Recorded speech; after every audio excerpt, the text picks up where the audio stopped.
जय हिंद दोस्तों, आप दिख रहे हैं WC न्यूज और मैं आपके साथ हूं धीरज। आज दिनांक है 17 फरवरी दिन बुधवार। आइए नजर डालते हैं आज के मुख्य खबरों पर। इंग्लैंड पर भारत की जीत के बाद ऑस्ट्रेलियाई पत्रकार क्लोई ने पीटर्स को किया ट्रोल।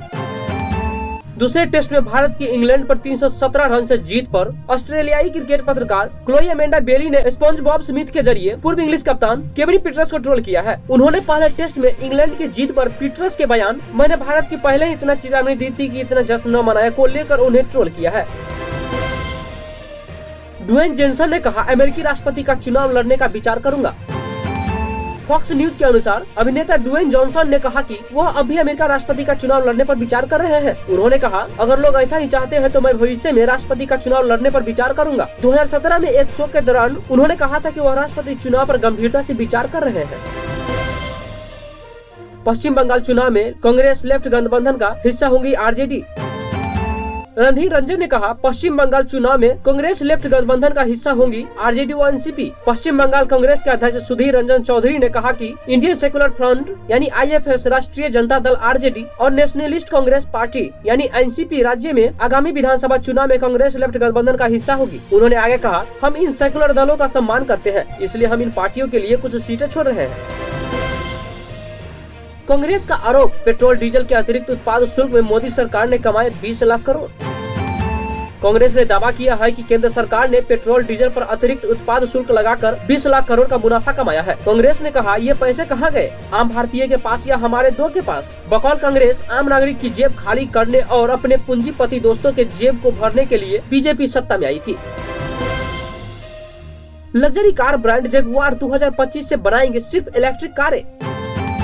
टाटा मोटर्स समूह की जगुआर लैंड रोवर यानी JLR ने बताया कि इसकी लग्जरी कारें ब्रांड जगुआर 2025 से सिर्फ इलेक्ट्रिक कार बनाएगी। JLR ने आगे कहा कि कंपनी 2030 तक जगुआर और लैंड रोवर दोनों के इलेक्ट्रिक मॉडल लॉन्च करेगी। वही लैंड रोवर अगले 5 वर्षों में 6 पूरी तरह की इलेक्ट्रिक वेरिएंट लॉन्च करेगी। मुठभेड़ में पकड़ा गया अपराधी यूपी में अस्पताल के टॉयलेट से हुआ फरार, दोबारा पकड़ा गया।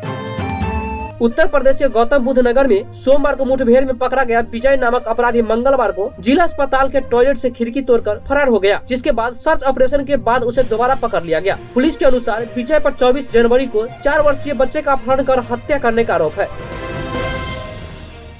मुंबई की अदालत ने 7 करोड़ रुपए के हीरोइन मामले में 8 पाकिस्तानियों की प्रत्यर्पण अर्जी की खारिज।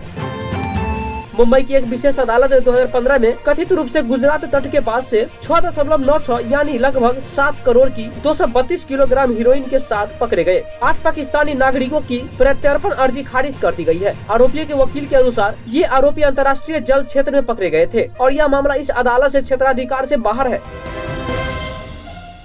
टिकटॉक स्टार सोनाली फोगाट के घर से चोरी, 10 लाख नगद आभूषण व रिवॉल्वर गायब।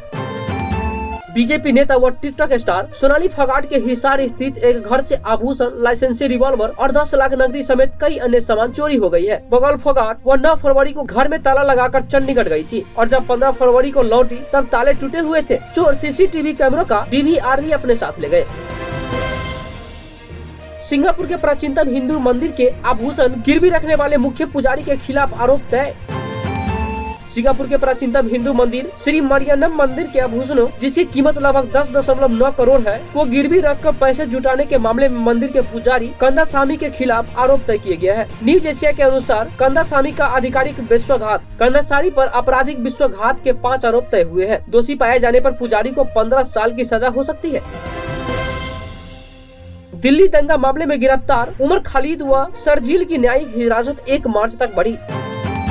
दिल्ली की अदालत ने राजधानी में पिछले साल फरवरी में हुए दंगों के मामले में आरोपी युवा UAPA के तहत गिरफ्तार उमर खालिद व शर्जील इमाम की न्यायिक हिरासत 1 मार्च तक बढ़ा दी है। उत्तर पूर्व दिल्ली में हुए दंगों में 53 लोगों की मौत हुई थी। दंगों से जुड़े मामले में 250 से अधिक चार्जशीट दायर हो चुकी है।